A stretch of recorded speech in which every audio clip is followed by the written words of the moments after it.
Howdy, partners. Thanks for tuning in to Beef Stew's Special. In today's segment, I'm going to be talking about the Motorbike Concerto. It's a trombone concerto that features the unique sound of a trombone that I think is better than most other trombone solos. Before I begin, I want to take a moment and discuss the background and the history of the trombone. The trombone is a wind instrument made of brass, just like trumpets, French horns, and tubas. It's been around the world since it first appeared in the early 15th century, according to David Guion's book titled The Trombone, The History and Music from 1697 to 1811. He has discovered that the word trombone is actually an Italian word, first attested in 1430 in the archives of Ferrara. The exact translation for the word trombone is a large trumpet. However, don't let that confuse you. Unlike the trumpet, French horn, and tuba, the trombone does not have any valves to change the pitch. The pitch played on trombone is changed by the trombone player moving the slide out farther, increasing the length of the trombone, or bringing it in smaller, decreasing the length of the trombone. As Pierre Machal has stated in his Les Doctrines des Temps Présents, compilé par Mestre. During the Renaissance period, the trombone was recorded on documents as a sackbut by the English.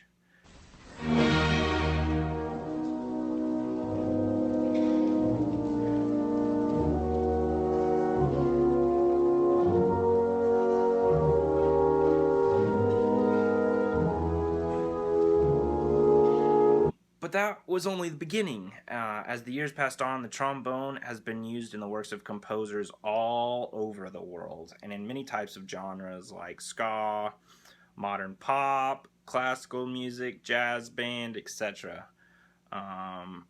Here's a clip of it in more modern use. Trombone Shorty and Nick Jonas collaborating together.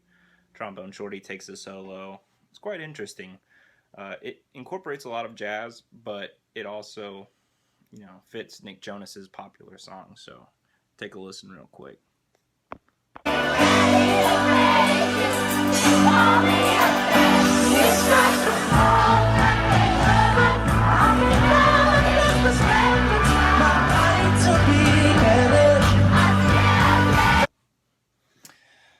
Now that's just some spicy trombone playing there, y'all. Anyways, now that we have a brief knowledge of what a trombone is and how it was used in music, since the 15th century, let's talk about the Motorbike Concerto. Motorbike Concerto was composed by Jan Sandström, a Swedish composer that became nationally and internationally recognized for this trombone concerto. Sandström also composed concertos for flute, trumpet, and clarinet. He's even written 4 operas. Talk about an accomplishment. Wagner also wrote 4 operas. The premiere of the Motorbike Concerto was performed in November of 1989 by the Swedish Radio Symphony Orchestra with soloist Christian Lindberg, and under the direction of Esa-Pekka Salonen, and had a marvelous turnout.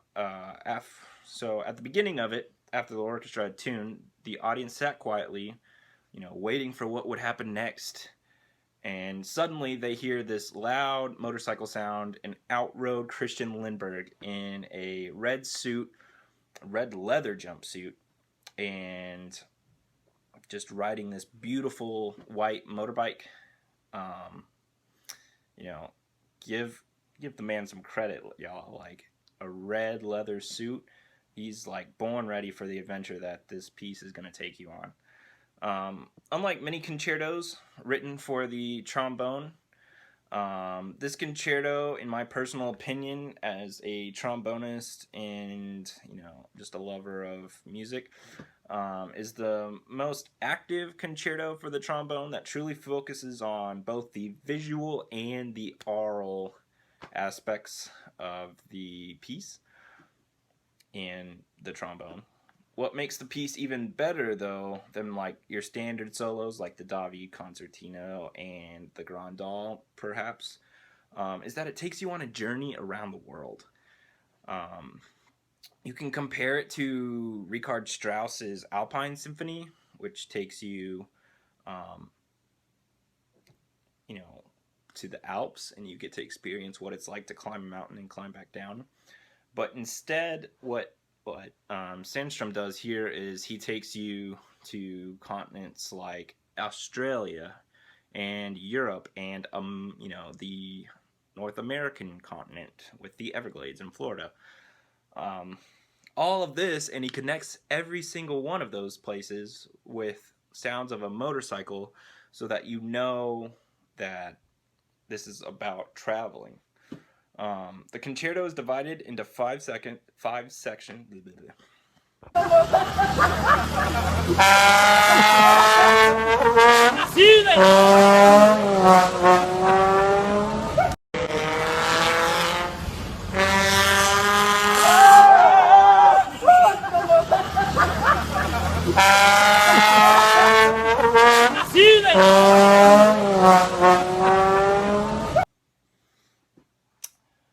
So the concerto is divided into five sections: the introduction, the Everglades, the mountain and province, the land of the Aborigines, and the finale. The finale incorporates like all of the movements, so it's like a recapitulation. In the introduction, the soloist demonstrates the sound of a motorcycle.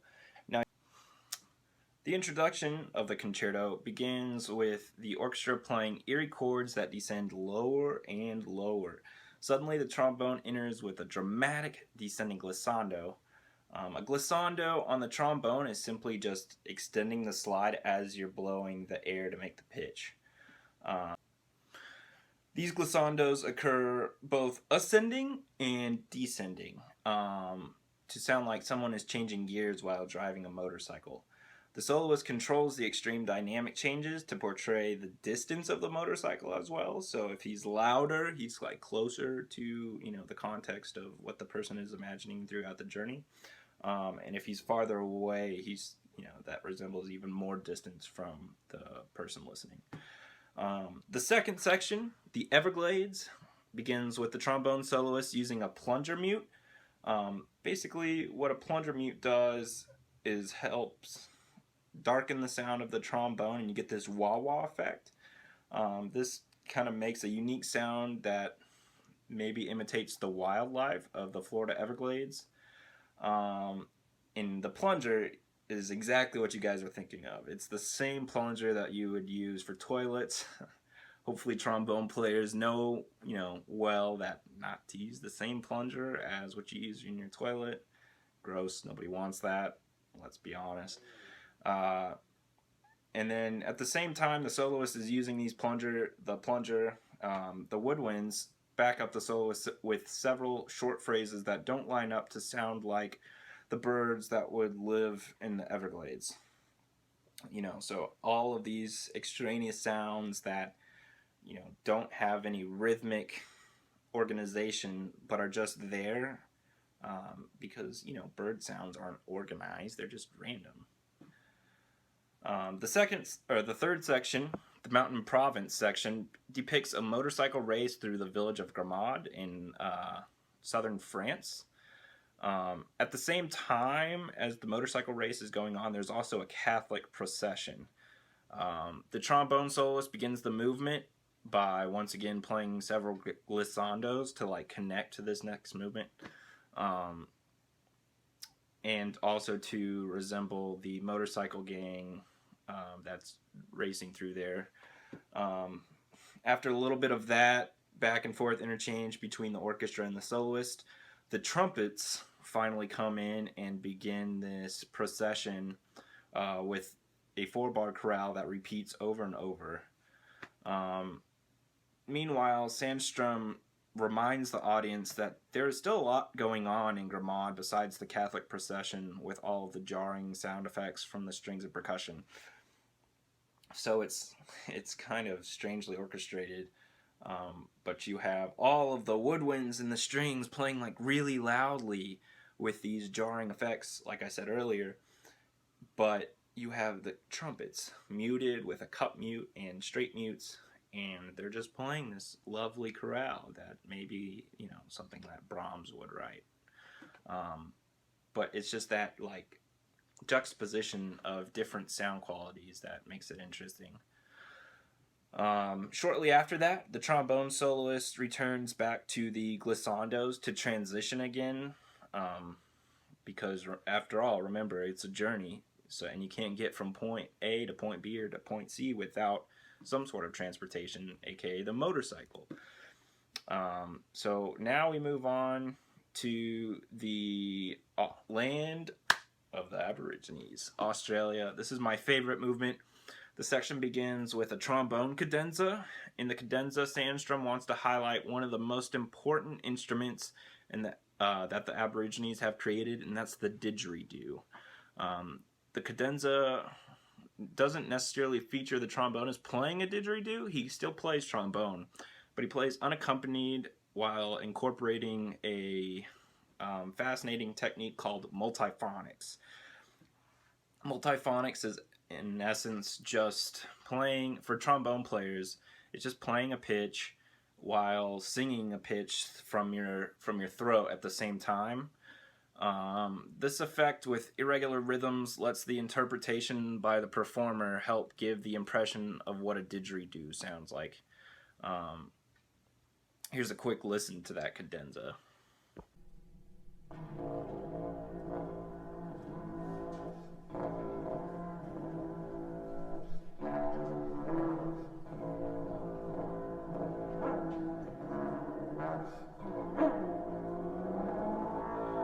Pretty much a lot of the Aboriginal section. The finale is, in essence, a recap of the journey. The soloist begins by playing fragments of the Everglades section, but they're kind of slightly altered. It's not in the same key. The woodwinds are playing a little bit differently besides just the bird call type effects that we heard in the Everglades section. The chorale from the mountain and province, that's brought back a little bit, but not as, not repeated as often. The trombone soloist follows this with a similar cadenza that you heard in the Aboriginal section. And then finally, the piece ends with the trombonist playing a high B4, so it's actually pretty difficult. And then the woodwinds and strings are left playing an E, B open fifth. So the journey just fades away like that. And you're questioning whether it's done, but finally the conductor puts his hands down and it's finished. And that's the piece, y'all. And now that I've taken you on this journey, you're probably wondering, Stu, why does that all matter? Like, what's the point of this trombone concerto? In my humble opinion, the trombone does not receive enough credit for all the sounds it can produce. Oftentimes, people just see and hear the trombone as another instrument in the brass family, and that just sits in the back of the orchestra or just sits in the back of the military band. But that's not always the case. Like, while the genre of jazz has put out some fabulous trombone players, Delfeo Marsalis, Wycliffe Gordon, John Fedchalk, all three of those guys, and even, many, many more. Tommy Dorsey. I think there's a lack of appreciation for the trombone in the classical world. Yes, composers since the Romantic period have gotten better about incorporating the trombone and learning how to write for the trombone, because it's very specific, in terms of writing the glissandos especially. But they lack the effects, the flutter tongue, the multiphonics, the muted things. The trombone is more than capable of playing just loud notes and soft notes. It can create the sounds of a motorcycle. It can create sounds to imitate alligators, even didgeridoos. Like, come on, no other instrument can do that. And that's why this concerto is important, because it has to open up the eyes and ears of an audience so that they can gain so they can gain an idea of how multi-adept a trombone can become when put in the hands of a skilled trombonist.